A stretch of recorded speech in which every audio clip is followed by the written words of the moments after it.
এক এক অফিসে, এক পত্রিকার অফিসে, এক দৈনিকের অফিসে গোল টেবিল হয়েছে। কি ওখানের বিষয়বস্তু হলো আল্লাহ তুমি ক্ষমা করে দাও। ওখানের বিষয়বস্তু হলো যৌনকর্মীদেরকে তাদেরকে স্বাভাবিক জীবন যাপন করতে পারে সেজন্য সবার দৃষ্টিভঙ্গি পরিবর্তন করতে হবে। এই যৌনকর্মী নাম কিন্তু এটা নতুন নাম। জিনাকে নাম দিয়েছে কি যৌনকর্মী, পতিতালয়কে নাম দিয়েছে যৌনপল্লী। তো একটা তারা বলে পরিসংখ্যান নাকি চালিয়েছে জামালপুর কোন জায়গায়, ওখানে অনেকেই এই আল্লাহর লানাত, আল্লাহর গজবের এই অশ্লীল কাজে জড়িত। এখন তাদের প্রতি দয়া কি হবে? তাদের প্রতি দয়া হলো তাদেরকে স্বাভাবিক সমাজে ফিরে আনো, নাকি স্বাভাবিক সমাজে ফিরে আনো।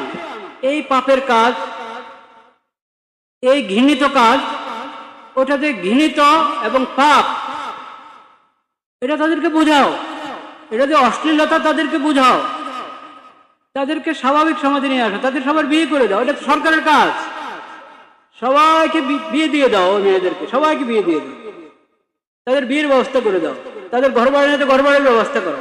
তারা তো সমাজ থেকে বের হয়ে ওখানে গিয়েছে, প্রত্যেকেই তার সমাজে ফিরে যেতে পারে। যদি ব্যবস্থা না থাকে, ব্যবস্থা করা সরকারের দায়িত্ব।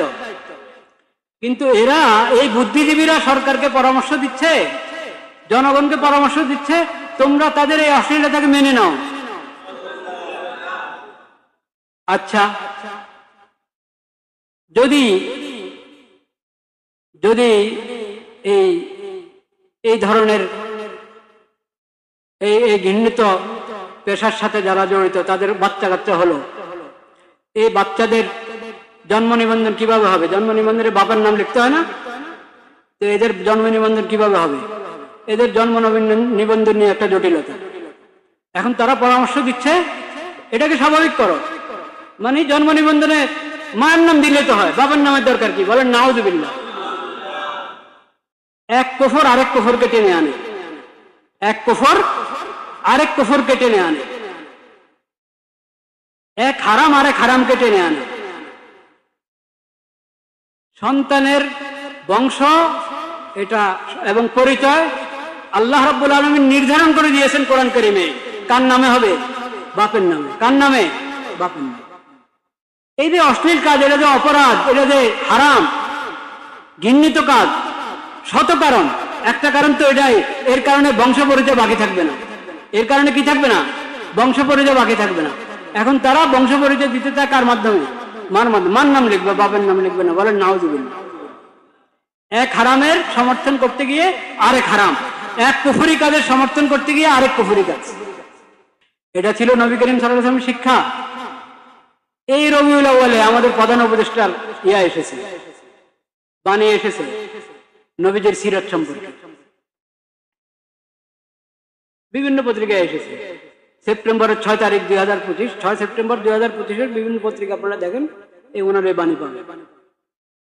তো রবিউল আউয়ালে এই বাণী দেওয়া হলো, আর সেই রবিউল আউয়াল কে কলুষিত করা হচ্ছে, অপবিত্র করা হচ্ছে এই ধরনের কুফরি এবং হারাম চিন্তা চেতনা, হারাম এবং কুফরি কার্যক্রম দিয়ে। এটা কি দেশের প্রতি বিচার হলো না অবিচার? সরকারের প্রতি বিচার হলো না অবিচার? আমরা এটার প্রতিবাদ জানাচ্ছি যে তাওহীদের এই জমিনে এই ধরনের অশ্লীলতা এবং সমাজকে অপবিত্র করা, দেশকে অপবিত্র করা, মানুষের আকীদা বিশ্বাসকে অপবিত্র করার কোনো সুযোগ নেই। আস্তাগফিরুল্লাহাল্লাযী লা ইলাহা ইল্লা হুয়াল হাইয়ুল কাইয়্যুম। নবীজির শিক্ষা কি দেখেন, নবীজির শিক্ষা। আবু উমামা রাদিয়াল্লাহু তাআলা আনহু হাদিসটি বর্ণনা করেন, মুসনাদ আহমদ থেকে আমি পড়ছি, মুসনাদ আহমদের বর্ণনা, 22,211 নম্বর হাদিস। আবু উমামা রাদিয়াল্লাহু তাআলা আনহু বলেন, ইন্না ফাতান শাবান আতান নবী সাল্লাল্লাহু আলাইহি ওয়াসাল্লাম ফাকালা ইয়া রাসূলুল্লাহ ইদান লি বিজিনা فأقبل القوم عليه فزجروه وقالوا مه مه فقال أدنه فدنا منه قريبا قال فجلس قال أتحبه لأمك লম্বা হাদিস, আমি হাদিসের মর্মটা বলে দিচ্ছি। এক যুবক নবী করিম সাল্লাল্লাহু আলাইহি ওয়াসাল্লামের কাছে এসেছে, বলল, ইয়া রাসূলুল্লাহ, আমাকে আপনি জিনার অনুমতি দেন। নাউযুবিল্লাহ পড়ার বিষয়, কিন্তু ওই যুবকের অবস্থাটা আপনি দেখেন। সে কষ্টে,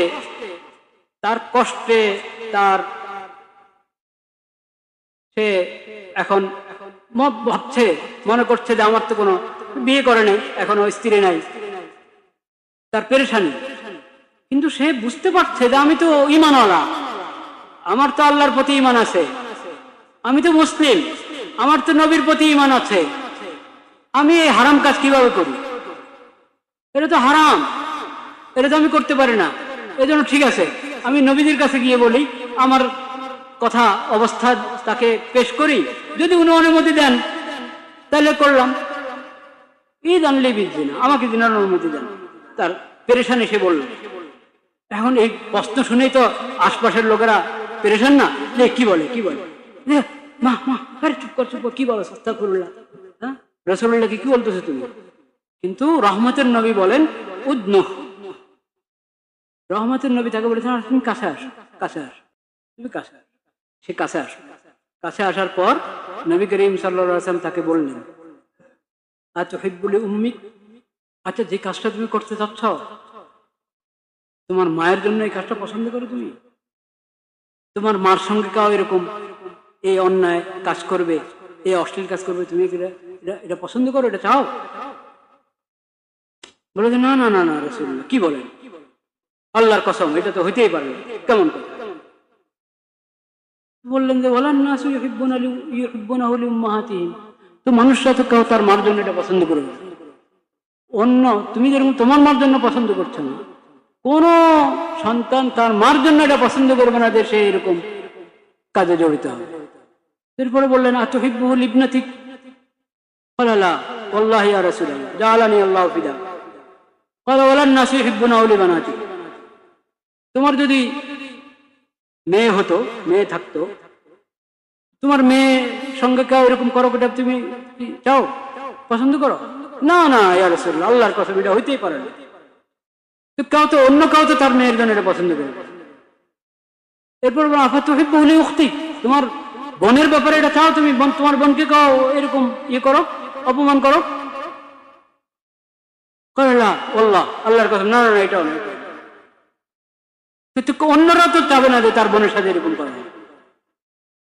এরপর বলেন আফাতুহিব্বুলি আম্মাতিক, তোমার ফুফুর সঙ্গে এরকম হক, তুমি এটা চাও?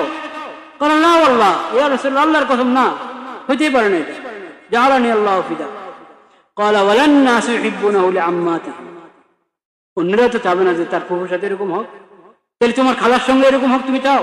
না না না, আস্তাগফিরুল্লাহ, অন্যরা তো চায় না যে তার খালার সাথে এরকম।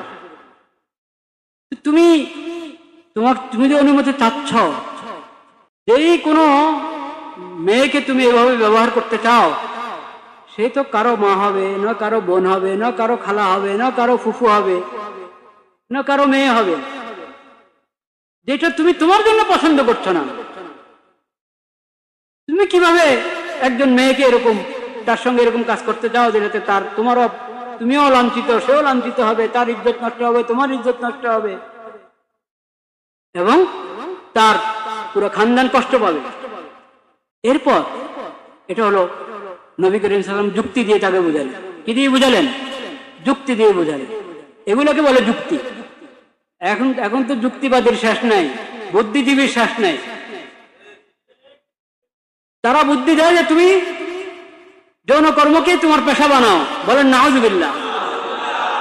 আজকালের বুদ্ধিজীবীরা ওই বুদ্ধি দেয়, আর রহমতের নবী তার যুক্তি, তার বুদ্ধি দেখেন। এরপর নবী করিম সাল্লাল্লাহু আলাইহি ওয়াসাল্লাম তার হাত রাখলেন তার বুকে, তার শরীরে হাত রেখে বললেন, দোয়া করলেন তার জন্য, আল্লাহুম্মা গফির যামবা, আল্লাহ তার গুনাহ ক্ষমা করে দেন। এখনো তো গুনাহতে যায় নাই, গুনার মানে ইচ্ছা করছে, তো এটাও তো গুনাহ। আল্লাহ তার গুনাহ ক্ষমা করে দেন। ও তাহির কলবাহু, আল্লাহ তার দিলটাকে পবিত্র করে দেন। ও হাসিন ফরজাহু, ইয়া আল্লাহ আপনি তার লজ্জাস্থানকে হেফাজতে রাখেন। ক্বালা ফালাম ইয়াকুন বা'দা যালিকা আল ফাতা ইয়ালতাফিতু ইলা শাইইন। নবী করিম সাল্লাল্লাহু আলাইহি সাল্লাম তাকে বুঝালেন, তার বোঝানোর বরকতে এবং তার দোয়ার বরকতে ওই যুবকের হালাত এমন হয়ে গেছে এরপরে কোনো দিকে তাকাতো না। একটু রাস্তা চলার সময় ডানে বামে তাকানো, অপাত্রে দৃষ্টি দেওয়া, কখনো তার কোনো দিকে তাকাতেও না, সে একবারে নিচের দিকে তাকিয়ে হাঁটতো। বলেন সুবহানাল্লাহ। এটা হলো সিরতের শিক্ষা, এটা হলো রহমতের নবীর শিক্ষা।